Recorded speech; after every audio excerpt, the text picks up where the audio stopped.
우리 사람은 그 누구도 혼자 살 수 없습니다. 서로 간에 도움을 주고받으며 의지하며 살아가야 합니다.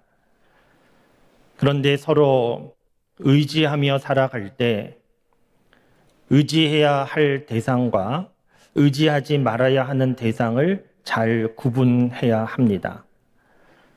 의지하지 말아야 하는 대상을 의지하고 의지해야 하는 대상을 의지하지 않게 되면 인생은 잘못되는 것이고 많은 것을 잃어버리게 되는 것이고 결국은 실패할 수밖에 없습니다. 오늘 하나님께서 주신 말씀 속에는 우리가 인생을 살아가는 과정 중에 의지해야 하는 대상과 의지하지 말아야 하는 대상이 기록되어 있습니다.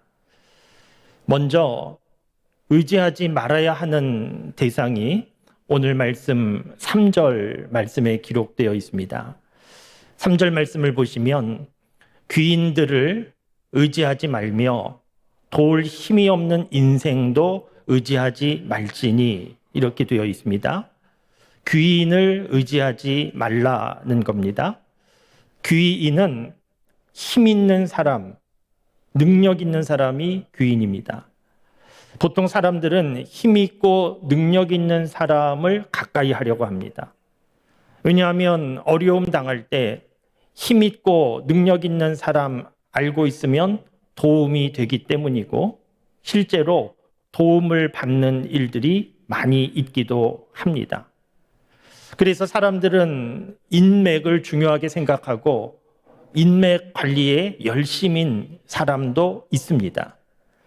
그런데 하나님은 우리에게 말씀하시기를 이런 귀인을 의지하지 말라는 겁니다. 왜냐하면 힘이 있어 보이지만 사실 그리 대단한 힘이 아니고 무엇보다 귀인 의지하지 말아야 하는 이유가 4절 말씀에 기록되어 있는데 그의 호흡이 끊어지면 흙으로 돌아가서 그날에 그의 생각이 소멸하기 때문이라는 겁니다. 호흡이 끊어진다라고 하는 것은 죽는다는 겁니다. 우리 사람은 한 사람도 예외함이 없이 죽음 앞에서 사는 사람이고 어느 때인지 우리가 확실히 알 수는 없지만 우리는 다 죽는 사람입니다. 언젠가 우리는 다 죽게 될 것인데 죽게 되면 바로 그 순간 그 사람이 가지고 있던 계획도 능력도 다 사라지는 겁니다. 순식간에 사라집니다. 그리고 힘 있는 사람, 권력 있는 사람을 의지하던 주변의 사람들도 힘 있고 권력 있는 사람이 죽으면 그 믿고 의지하던 것들 하루아침에 다 물거품처럼 사라지게 됩니다. 그래서 귀인을 의지하지 말아야 하는 이유는 그의 호흡이 끊어지면 순식간에 모든 것 다 사라지는 연약한 존재이기 때문에 의지할 대상이 아니라는 겁니다.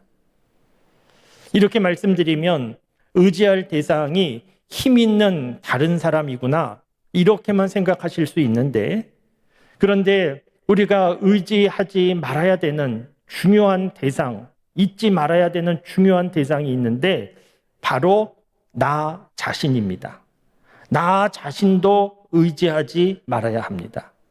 비록 내가 지금 다른 사람보다 더 가진 것이 있고 더 배운 것이 있고 사회적인 지위도 더 높고 세상적으로 성공했다 할지라도 나를 의지하면 안 됩니다.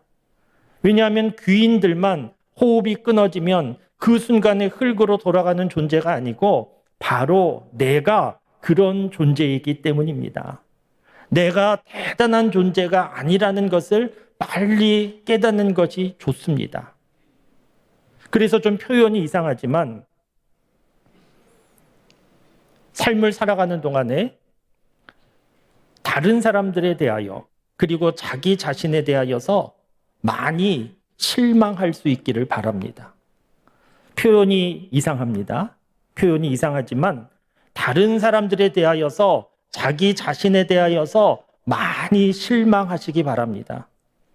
왜냐하면 많이 실망해야 다른 사람, 그리고 나 자신을 믿을 대상이 아니구나. 사람은 믿을 대상, 의지할 대상이 아니구나 하는 것을 깨달아 알게 되고, 이렇게 깨달아 알아야 제대로 의지할 대상을 의지할 수 있게 되기 때문입니다. 그러면 제대로 믿고 의지할 대상은 누구인가? 우리는 이미 답을 다 알고 있습니다. 우리가 믿고 의지할 대상은 하나님이십니다. 왜 하나님을 믿고 의지해야 되는가? 오늘 본문 말씀 6절부터 10절까지 말씀에는 하나님을 믿고 의지해야 되는 이유가 기록이 되어 있는데, 하나님이 어떤 분인가 하는 내용 6절부터 10절까지 말씀을 보시겠는데, 먼저 6절 말씀을 보시면 여호와는 천지와 바다와 그 중에 만물을 지으시며 영원히 진실함을 지키시며, 이런 말씀이 있습니다. 우리가 믿는 하나님이 어떤 분이신가 하면, 하나님은 우리가 살고 있는 온 세상 우주 만물을 창조하신 하나님이라는 겁니다. 우리가 살고 있는 세상은 우연히 저절로 만들어진 그런 세상이 아니고, 다른 종교에서 믿는 어떤 신이 만든 그런 세상이 아니고, 우리가 살고 있는 이 세상 우주 만물은 오직 한 분 하나님께서 창조하신 겁니다. 신화적인 얘기가 아니고 이것이 사실입니다. 하나님께서 창조하신 겁니다. 그리고 오늘 말씀 7절 말씀을 보시면 억눌린 사람들을 위해 정의로 심판하시며 줄인 자들에게 먹을 것을 주시는 이시로다. 여호와께서는 갇힌 자들에게 자유를 주시는 도다. 온 세상 만물을 창조하신 하나님은 세상을 창조하신 후에 구름 너머 하늘 어딘가에 멀리 계신 하나님이 아니시고, 하나님이 창조하신 세상 속에서 살아가고 있는 사람들의 삶에 관심을 가지시고, 사람들의 삶 속에 정의와 자유가 있기를 기대하시고 만들어 주시는 하나님이시라는 겁니다. 8절과 9절 말씀도 보시면 여호와께서 맹인들의 눈을 여시며 여호와께서 비굴한 자들을 일으키시며 여호와께서 의인들을 사랑하시며 여호와께서 나그네들을 보호하시며 고아와 과부를 붙드시고 악인들의 길은 굳게 하시는 도다는 말씀이 있습니다. 우리가 믿는 하나님은 세상에서 이른바 성공한 사람들, 잘 나가는 사람들, 그런 사람들에게 관심을 가지고 인정해 주시는 하나님이 아니시고, 오히려 앞을 보지 못하는 시각장애자, 신체적으로 장애가 있는 사람들, 사회적으로 고아와 과부와 나그네처럼 약자의 입장에 있는 사람들, 이런 사람들에 대한 관심을 가지고 보호하시고 도와주시는 하나님이시라는 겁니다. 오늘 말씀 계속 이어지는 10절 마지막 절을 보시면 시온아 여호와는 영원히 다스리시고 내 하나님은 대대로 통치하시리로다 할렐루야, 이렇게 말씀이 끝나고 있습니다. 하나님은 과거에 천지 만물을 창조하신 과거에 계시는 하나님이 아니시고, 하나님은 오늘도 앞으로도 온 세상을 통치하시는 하나님이시라는 겁니다. 우리가 살고 있는 세상의 역사는 대단한 권력자가 이끌어가는 그런 세상의 역사가 아니고, 지금도 보이지 않는 것 같아도 하나님께서 온 세상 우주 만물을 창조하신 하나님께서 지금도 붙잡고 계시고 하나님께서 통치하시는 세상이라는 겁니다. 이렇게 6절부터 10절까지 하나님에 대한 기록은 어떤 사람이 혼자서 하나님 이런 분이면 좋겠다 그렇게 기록한 내용이 아니고, 이스라엘 백성들이 그들의 역사 가운데 경험한 하나님을 기록한 내용이 오늘 본문 말씀 내용입니다. 그러니까 오늘 본문 말씀에 의지하지 말아야 하는 대상과 의지해야 하는 대상이 누구인지 분명히 기록되어 있지 않습니까? 의지하지 말아야 하는 대상은 힘 있어 보이는 사람, 호흡이 끊어지면 한순간에 흙으로 돌아가는 사람, 의지할 대상이 아니고, 의지할 대상은 하나님이신데 왜 하나님을 의지해야 되는가? 하나님은 천지 만물을 창조하시고 사람들에게 자유와 정의를 주시고 약한 자를 보호하시고 영원히 통치하시는 하나님이시기 때문에 하나님을 의지해야 된다는 겁니다. 당연한 내용이지 않습니까?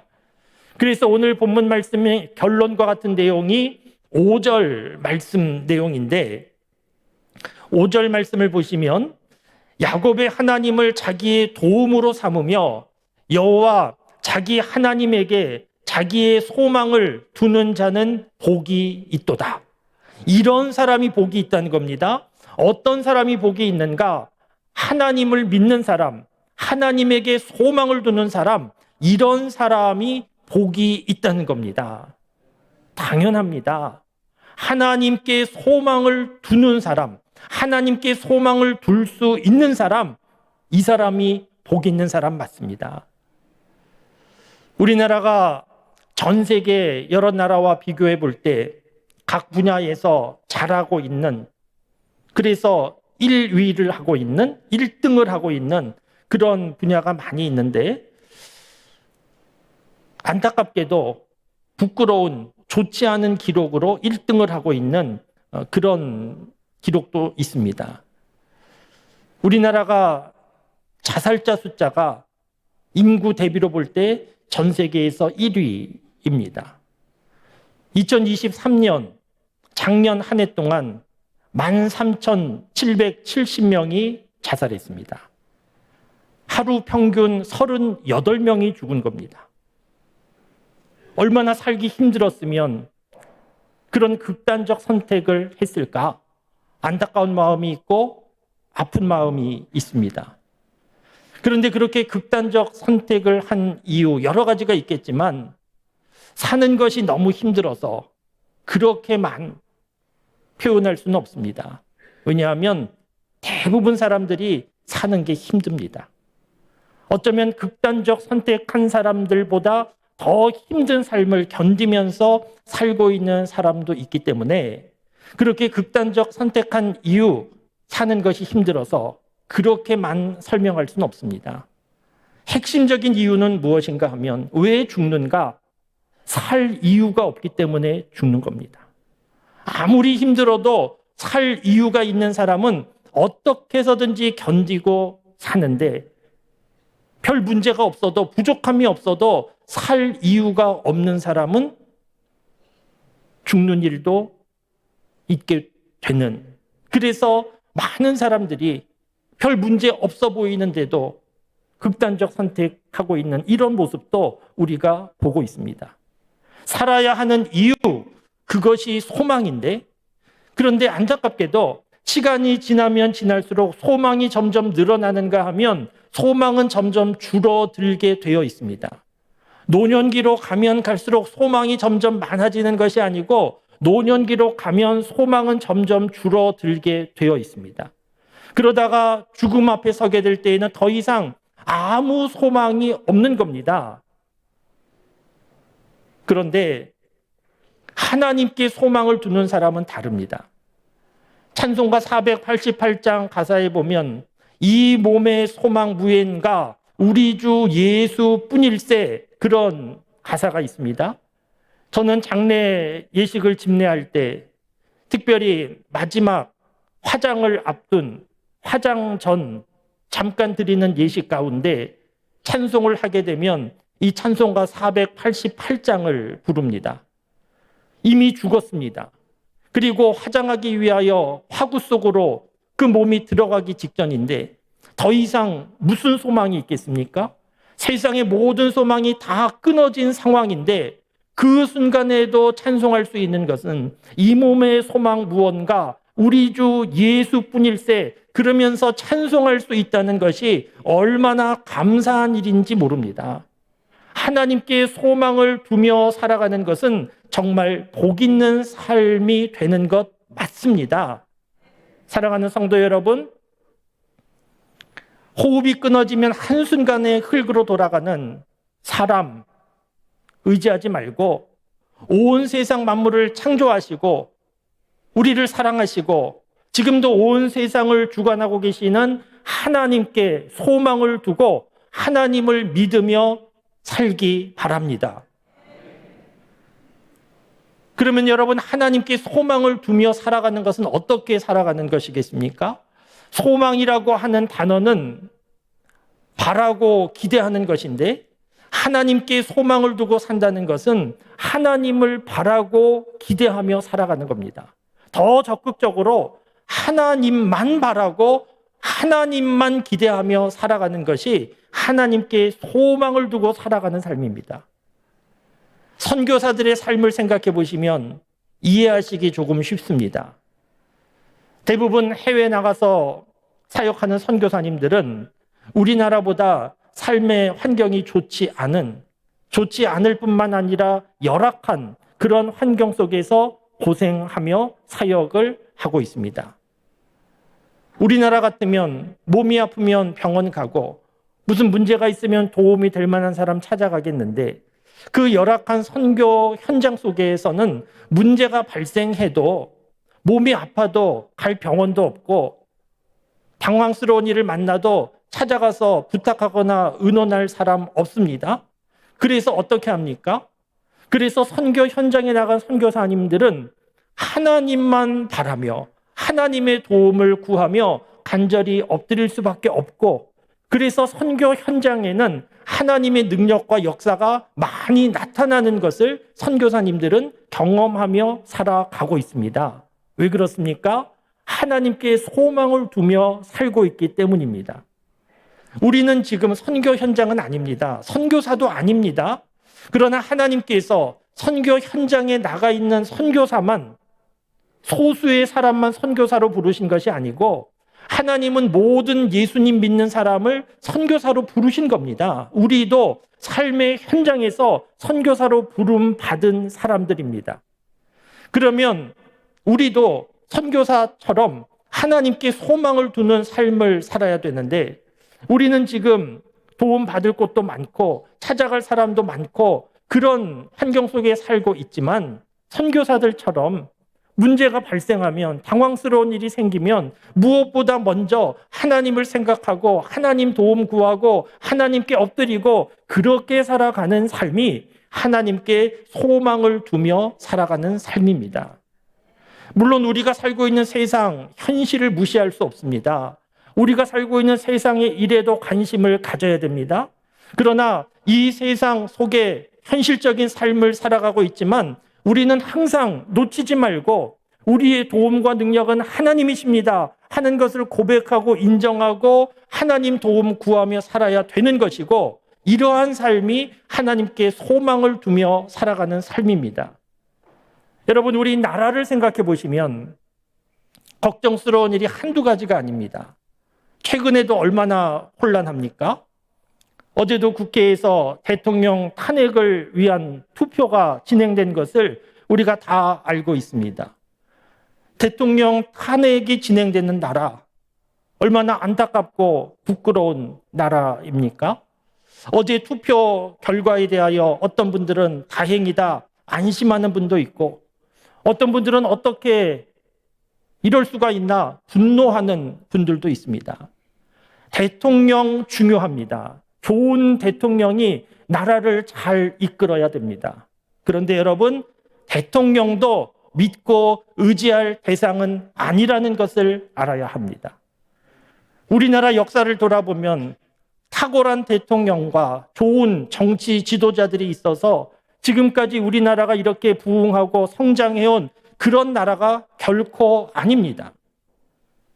예전에 박정희 대통령 서거하셨다는 뉴스를 들었을 때 많은 국민들은 이제 곧 전쟁 나겠구나, 우리나라 망했다, 이렇게까지 생각했는데 별일 없이 우리나라 계속해서 성장하고 발전해 왔는데 어떻게 이렇게 된 겁니까? 탁월한 대통령, 좋은 정치 지도자들 수고와 헌신 때문이 아니고, 오히려 국민들이 기대했는데 실망을 준 그런 정치 지도자들이 무척 많았는데, 그럼에도 불구하고 우리나라가 이렇게 발전하고 성장해온 과정은 온 세상을 창조하시고 지금도 역사를 주관하시는 하나님, 그 하나님을 믿고 하나님께 소망을 두고 기도하는 믿음의 사람들의 기도를 하나님이 외면치 않으시고 하나님이 도와주신 결과입니다. 믿음이 없는 사람들은 보이지도 않고 이해되지도 않고, 제가 이렇게 설교할 때 누군가 듣는다고 하면 말도 되지 않는다, 그렇게 말할 수도 있지만, 하나님 믿는 믿음의 사람들은 분명히 알 수 있습니다. 그렇지 않고는 하나님이 도와주신 나라가 아니라고 하면 우리나라가 지금까지 이렇게 올 수 있는 나라가 아닙니다. 현실적인 세상 속에 살지만, 현실적인 세상의 일에 관심을 가져야 되지만, 우리는 계속해서 우리의 소망을 하나님께 두고 살아야 됩니다. 최근 나라가 혼란하고 어려움 가운데 걱정스러운 일들이 많은데, 이러한 때에 더욱 우리가 믿고 의지할 대상은 대통령이 아니고 하나님이시다. 하나님께 소망을 두고 하나님께 나라를 위하여 더욱 기도하는 우리 모두가 다 될 수 있게 되기를 바랍니다. 오늘 본문 말씀은 사람 의지하지 말아라, 사람 믿지 말아라, 사람 불신해라, 그런 말씀이 아닙니다. 오늘 말씀의 핵심적인 내용은 하나님을 더욱 믿으라는 겁니다. 세상 살아가는 동안에 능력처럼 보이는 사람 일들 많이 있지만 그런 거에 마음 빼앗기지 말고 하나님 더욱 믿어라. 그렇게 하나님 더욱 믿고 사는 사람이 복 있는 사람이라는 겁니다. 사람들은 자신의 인생을 돌아볼 때 내 인생은 참 복 있는 인생이다, 그렇게 느끼는 사람이 많지 않습니다. 나는 건강도 문제가 있고 가진 것도 별로 없고, 나는 남들처럼 좋은 학교 다니면서 좋은 직장 다닌 것도 아니고, 나는 별로 복이 없다, 복 있는 인생이 아니다, 이렇게 생각하는 사람들이 훨씬 많이 있습니다. 그런데 그렇지 않습니다. 하나님은 우리에게 분명하게 말씀해 주십니다. 누가 복 있는 인생인가? 시편 1편에서도 보면 여호와의 율법을 즐거워하여 주야로 그것을 묵상하는 사람이 복이 있는 사람이라는 겁니다. 하나님을 만난 사람, 하나님을 믿는 사람, 하나님 앞에 겸손히 기도하고 그 믿음으로 하나님을 기대하며 살아가는 사람, 그 사람이 복 있는 사람이라는 겁니다. 사랑하는 성도 여러분, 하나님을 소망하실 수 있기를 바랍니다. 자녀를 바라볼 때에도 자녀만 보지 말고 하나님을 소망하고, 가정의 모든 일들 가운데에서도 하나님을 소망하고, 우리나라의 모든 일들 가운데에서도 하나님을 소망하실 수 있기를 바랍니다. 사람을 믿고 의지하다가는 실망하는 일들이 많고 상처받은 일들이 많지만, 하나님 믿고 의지하면 하나님께서 도와주시는, 사람으로 인한 실망과 상처도 치유해 주시는 역사를 하나님께서 허락해 주십니다. 하나님을 더욱 의지하고 하나님 믿는 믿음으로 복 있는 삶을 살아가는 우리 모두가 다 되실 수 있기를 주님의 이름으로 축원합니다.